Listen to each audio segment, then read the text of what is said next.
In this tutorial, I'm going to show you how you can use Google Fonts in your WordPress using Elementor. Basically, you're going to be able to change this heading from this to this.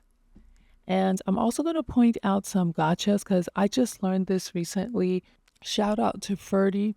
He's a great YouTuber, and he has a full tutorial on how to use Elementor and WordPress, which I have learned so much from. So I really want to give him a lot of props. It's been quite eye-opening because if you edit with WordPress, it's one thing, but when you use these custom page builders, they have their own rules. They give you a lot of flexibility and functionality and ease, but they also come with very huge learning curves. And I hadn't used Elementor in quite a long time, and he has a great tutorial with Elementor, and there are just some things that didn't work, and I sort of had to spend some time figuring it out, give some fixes to some of the issues that I ran into. So in this particular tutorial today, we are going to use custom fonts on my website.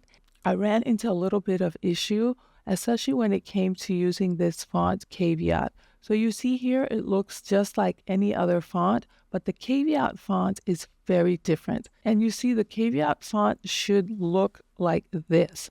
And I'm going to show you how to fix that. So let's get started. I'm using Elementor Pro, which is a page builder for WordPress. And I'm going to show you how to add fonts. Pro, you can add custom fonts to your WordPress. And to do that, you click on Elementor here and then go to custom fonts. I already have the fonts that I want, so I'm just going to walk you through how to do that and adding your fonts. So custom fonts, go to Google, and you want to search for a font that you like to use. There's different filters. And let's say, for example, you decide that you want to use this font, Mono Signature. You're going to click on it, and you're going to hit Get Font. Now, you see that I have 7 different fonts on the Get Font page. Let's say you want several fonts, not just one. So you can look through Google Fonts, find all the fonts you want, and then come to this selection page where you have a full selection of all your fonts. And you can then download them all, or you can download them individually. So I'm not going to download them all because I already have downloaded them, and I just added this new one. So I'm going to just download Mono Signature. But now you can see there are 2 types of fonts. There are variable fonts and static fonts. You want to use a variable font because it allows one font file to contain multiple variations, and you can change the weight, the width, and the style, the optical size, and more using CSS. So the variable font is less load. It makes your page load faster, and if it's available, you should pick it.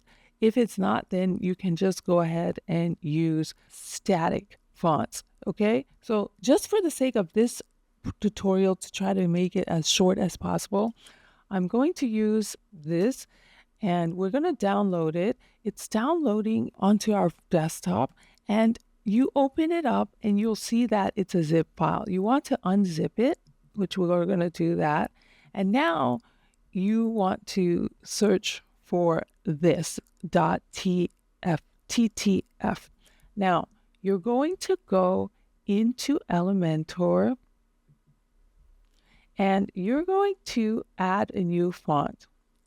You're going to give it a name, LoveWahne Signature, and then you're going, because it's a static font. If it was a variable font, you would click that, but this is a static font. So upload it.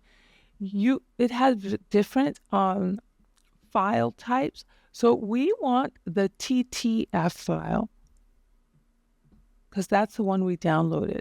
And now you're going to upload it from your computer, and Mine is in my downloads. I navigate to Momo Signature and I click that.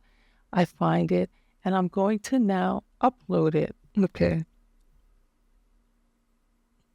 Now, if your stuff doesn't have HTTPS, it might not load the font properly. So you want to watch for that. But mine does have HTTPS, and I am going to add that static font.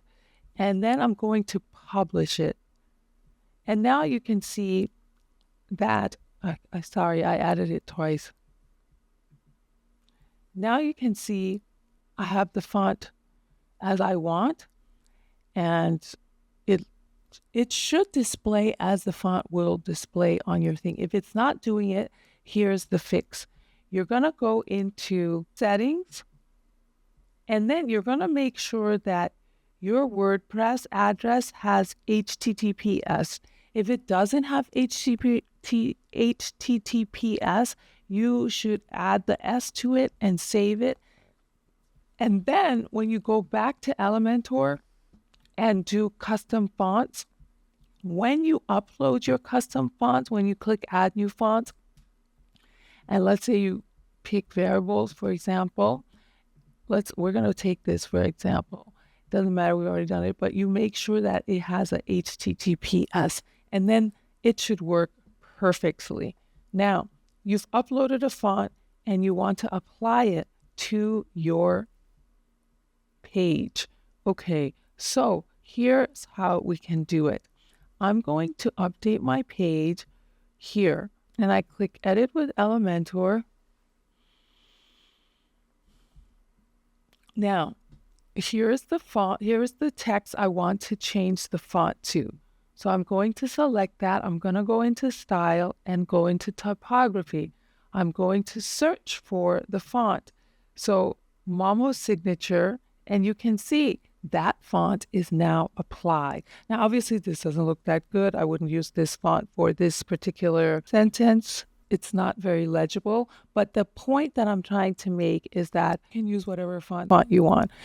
Don't forget to subscribe to this channel, leave a comment, and let me know, what are you building today?